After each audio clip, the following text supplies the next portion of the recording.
안녕하세요. 오늘 저희는 한 분의 글을 좀 깊이 들여다보려고 합니다.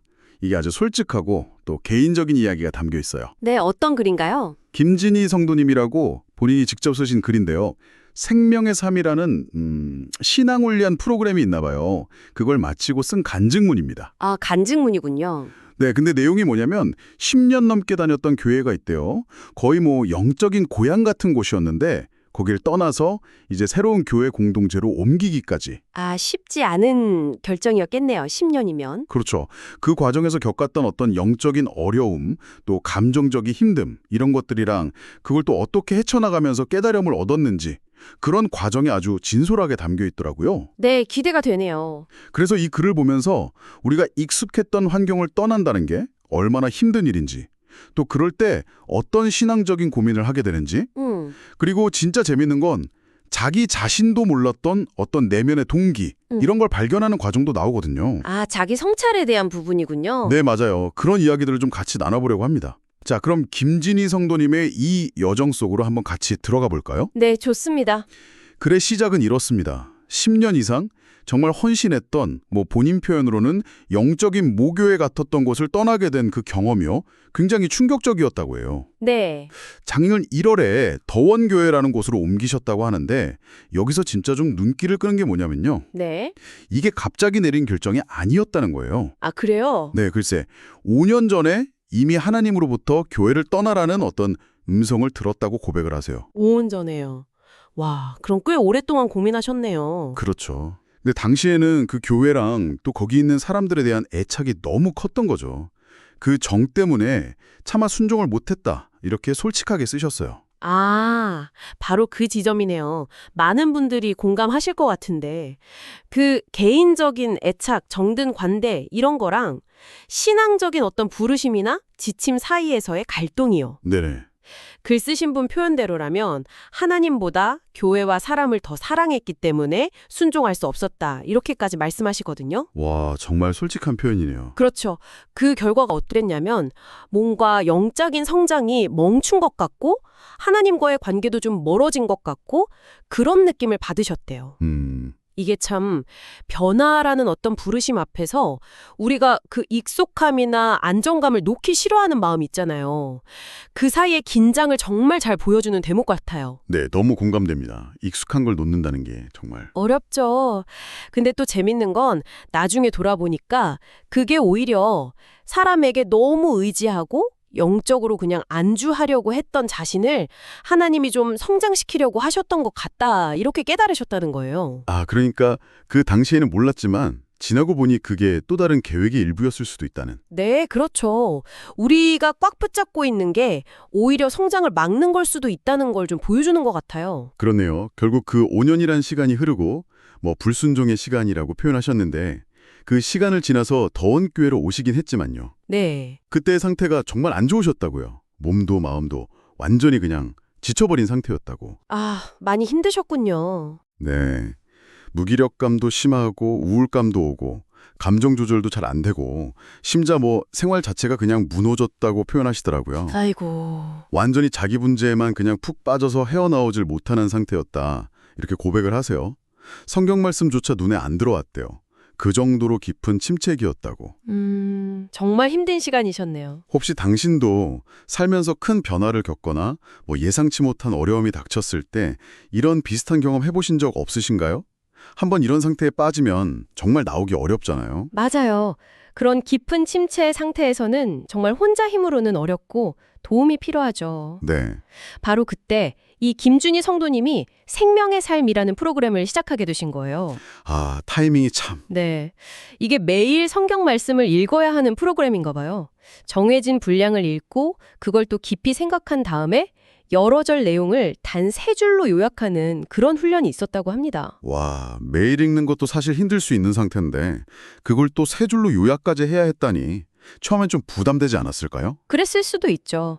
그런데 바로 이 과정에서 뭔가 변화가 시작된 것 같아요. 어떤 변화였을까요? 그 말씀을 계속 곱씹고 자기 말로 다시 정리하고 이런 과정 속에서 요한복음 8장 31절 말씀 있잖아요. 진리가 너희를 자유롭게 하리라. 네, 유명한 구절이죠. 이 말씀이 완전히 새롭게 다가왔다는 거예요. 예전에도 수없이 들었을 거고 읽었을 말씀일 텐데 말이죠. 아, 그냥 머리로 알던 거랑 다르게 확 와닿은 거군요. 바로 그 점이 좀 흥미로웠어요. 이게 어떻게 보면 구조화된 신앙훈련이 가진 힘을 보여주는 예시 같기도 하고요. 구조화된 훈련의 힘이요? 네, 감정적으로 너무 힘들고 영적으로 메말라서 말씀이 전혀 안 읽힐 때 있잖아요.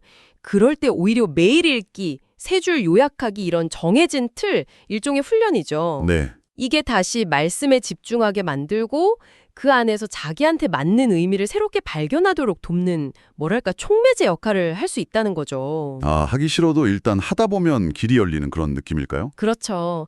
특히 그 진리가 자유롭게 한다는 깨달음이 참 인상적인데 이 자유라는 게 그냥 외부 상황이 좋아져서 오는 자유가 아니라는 걸 깨달으신 거예요. 아, 그럼 어떤 자유요? 스스로 감정에 묶여있는 자기 내면의 상태를 딱 인식하고 거기서부터 벗어나는 것과 연결된 자유, 이걸 깨달으셨다는 게 중요해요. 아, 되게 깊은 깨달음인데요? 네, 이분은 그래서 모태신앙이라고 밝히셨거든요. 그러니까 이론적으로는 이미 다 아는 내용이었을 거예요. 그렇죠. 어릴 때부터 들었을 테니. 근데 삶의 진짜 고통 속에서 막 씨름하면서 이 말씀이 비로소 살아있는 진리로 자기 경험으로 확 들어온 거죠. 네. 정말 머리로 아는 거랑 가슴으로 깨닫는 건 다르다는 걸 보여주는 경험 같아요. 맞습니다. 그렇게 이제 개인적인 말씀 묵상이랑 훈련으로 변화의 시작을 봤다면 또 다른 회복의 중요한 축이 있었다고 해요. 바로 공동체요. 아, 공동체 역시 중요하죠. 네. 오랫동안 힘들어서 마음이 꽉 닫혀 있었는데 목장 모임이라고 하죠. 그 소그룹 모임에서 솔직하게 대화하고 나누면서 마음이 조금씩 열리고 치유되고 평안을 얻기 시작했다고 하더라고요. 그 나눔의 힘이네요. 네. 그리고 그뿐만 아니라 주일 예배, 수요 기도회, 또 목장 모임에서 같이 기도하는 거 있잖아요. 합심 기도. 그걸 통해서 영적으로도 다시 힘을 얻고 회복되었다고 구체적으로 쓰셨어요. 이 부분이 정말 신앙 공동체의 역할이 얼마나 중요한지를 아주 명확하게 보여주는 것 같아요. 그렇죠. 혼자서는 정말 도저히 못 빠져나올 것 같은 그런 정서적 영적 침체에서 벗어나는데 다른 사람들과의 진실한 관계, 또 나눔, 그리고 예배나 기도 같은 공동의 신앙 실천이 진짜 결정적인 역할을 할 수 있다는 거죠. 네. 그 혼자 있다는 느낌, 고립감이 우울이나 무력감을 더 심하게 만들잖아요. 맞아요. 더 깊이 빠지게 되죠. 근데 공동체 안에서 아, 나 혼자가 아니구나. 날 지지해주는 사람들이 있구나. 이런 연결감을 경험하면서 다시 일어설 힘을 얻게 되는 거거든요. 이건 뭐 심리적으로도 굉장히 중요한 치유 과정이죠. 네, 정말 많은 분들이 이런 경험 하셨을 것 같아요. 특히 그 목장 모임이라는 게 한국 교회에서는 익숙한 소그룹 형태인데 그런 정기적이고 좀 친밀한 나눔 자리가 정말 큰 힘이 될 수 있다는 걸 보여주는 것 같습니다. 맞습니다. 맞아요. 혼자서는 힘들어도 같이 하면 이겨낼 수 있다. 뭐 이런 희망을 주는 부분이기도 하고요. 그런데 여기서 정말 뭐라고 해야 할까요? 이 글의 거의 하이라이트라고 할 수 있는 자기 성찰 지점이 나옵니다. 오, 어떤 건데요? 생명의 삶, 그 과정을 하면서 자기가 썼던 기도 제목을 다시 보게 된 거예요. 근데 그 기도 제목 안에 숨어있던 자기의 진짜 동기를 발견했다는 고백이에요. 진짜 동기요? 기도 제목 안 해요? 네. 그 기도 제목이 뭐였냐면 이거예요. 아이들 입에서 우리 엄마는 정말 믿음의 사람이야. 이런 고백이 나올 수 있도록 제 삶의 모든 영역에서 제가 영적으로 깨어있게 해주세요. 이거였어요. 들어보면 되게 좋은 기도 같은데요. 자녀를 위한 기도고 본인의 신앙 성숙을 위한 기도고. 그렇죠. 저도 처음엔 그렇게 생각했어요. 근데 글 쓰신 분이 이걸 다시 보면서 뭘 깨달았냐면 이 기도 안에 사실은 아이들한테 신앙 좋은 엄마로 인정받고 싶은 욕구가 훨씬 더 강하게 있었다는 거예요. 아, 인정받고 싶은 욕구요? 네. 내 노력, 내 신앙적인 모습을 통해서 아이들한테 봐라, 엄마 믿음 좋지. 이렇게 증명해 보이고 그래서 애들을 올바르게 이끌고 싶다는 그런 어떻게 보면 좀 자기중심적인 욕심이 숨어 있었다는 거죠. 와, 그걸 스스로 발견하신 거네요. 네. 근데 여기서 더 나아가요. 왜 그런 마음이 들었을까 생각해 보니 어릴 때 가정에서 자기가 충분히 인정을 못 받았던 경험이 있대요. 아, 어린 시절 경험이랑 연결이 되는군요. 네. 그게 현재 자기가 전업주부로서 뭔가 자신의 영적인 상태가 좀 흔들린다 싶을 때마다 이런 인정 욕구 형태로 불쑥불쑥 튀어나온다는 거예요. 와, 정말 솔직한 자기 분석이죠. 이건 진짜 대단한 용기 같아요. 그렇습니다. 이건 정말 자기 성찰의 아주 깊고 중요한 단계라고 할 수 있어요. 네. 겉으로 보이는 어떤 신앙적인 행동이나 기도 제목, 심지어 되게 선해 보이는 목표 뒤에 숨어있는 더 근원적인, 인간적인 욕구, 여기서는 그 인정받고 싶은 마음이죠. 그걸 스스로 알아차리고 딱 마주하게 된 거잖아요. 네. 특히 저는 놀라운 게 그 오래전 어린 시절의 경험, 그 인정받지 못했던 경험이 지금 현재의 신앙생활 방식이나 아이를 키우는 태도에까지 자기도 모르게 영향을 미치고 있다는 걸 딱 연결해서 통찰했다는 점이에요. 그렇죠. 그 연결고리를 찾는 게 쉽지 않은데 네. 내가 열심히 해서 내 노력으로 주님이 살아계시다는 걸 증명해 보이겠다. 이런 마음이랑 아니지. 모든 걸 이루시는 분은 오직 주님 한 분뿐이지. 라는 그 신앙 고백 사이에 미묘하지만 정말 결정적인 그 차이, 그 괴리를 스스로 발견한 거예요. 이런 깨달음은 정말 그냥 표면적인 신앙에서 더 깊고 더 진솔한 신앙으로 나아가는 데 있어서 굉장히 중요한 전환점이 될 수 있습니다. 네. 듣고 보니 정말 그러네요. 혹시 당신은 어떠세요? 당신의 어떤 행동이나 삶의 목표들 뒤에는 혹시 스스로도 잘 모르는 어떤 숨겨진 동기나 욕구가 작용하고 있진 않을까요? 한 번쯤 생각해 볼 만한 질문인 것 같아요. 정말 깊은 자기 성찰의 시간이네요. 이렇게 자기 안에 숨어있던 동기까지 딱 마주하고 나서 생명의 산 프로그램은 끝났지만 이분의 여정은 계속되고 있다고 합니다. 네, 그렇겠죠. 신앙 여정은 끝이 없으니까요. 네. 이제는 좀 더 순수한 마음으로 하나님을 더 깊이 만나고 싶다. 그렇게 노력하고 있다고 해요. 근데 또 동시에 뭘 솔직하게 고백하냐면 여전히 일상 속에서 혼자 꾸준히 기도하는 건 너무 어렵다는 거예요. 네. 많은 분들이 공감하실 것 같아요. 그렇죠.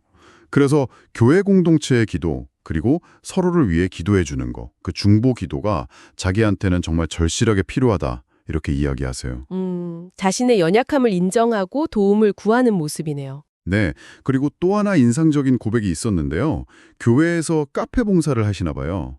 근데 거기서 손님 오기를 기다리면서 기도할 때 자기 간절함이랑 정말 길 잃은 영혼, 구원이 필요한 사람들을 위해서 기도해야 할 때의 간절함 사이에 차이가 느껴져서 너무 부끄러웠다. 이런 고백도 하셨어요. 와, 정말 솔직하시네요. 네. 이런 솔직함이 오히려 더 큰 울림을 주는 것 같아요. 완벽하지 않다는 걸 보여주는 거니까. 맞습니다. 이 간증의 마지막 부분이 그걸 잘 보여주는 것 같아요. 신앙 여정이라는 게 단번에 완성되거나 문제가 완전히 싹 사라지는 그런 상태가 아니라는 거예요. 네, 그쵸. 오히려 계속해서 자기 부족함이나 연약함을 발견하고 예를 들면 혼자 기도하기 어렵다거나 간절함의 차이를 느낀다거나 하는 것들이죠. 네. 그러다 때로는 넘어지기도 하지만 그래도 다시 일어서고 왜냐하면 하나님이 계시니까 소망을 잃지 않는 거죠. 그리고 무엇보다 공동체에 의지하고 도움을 구하면서 함께 나아가는 그 과정 자체가 신앙 여정이라는 걸 보여주는 것 같아요.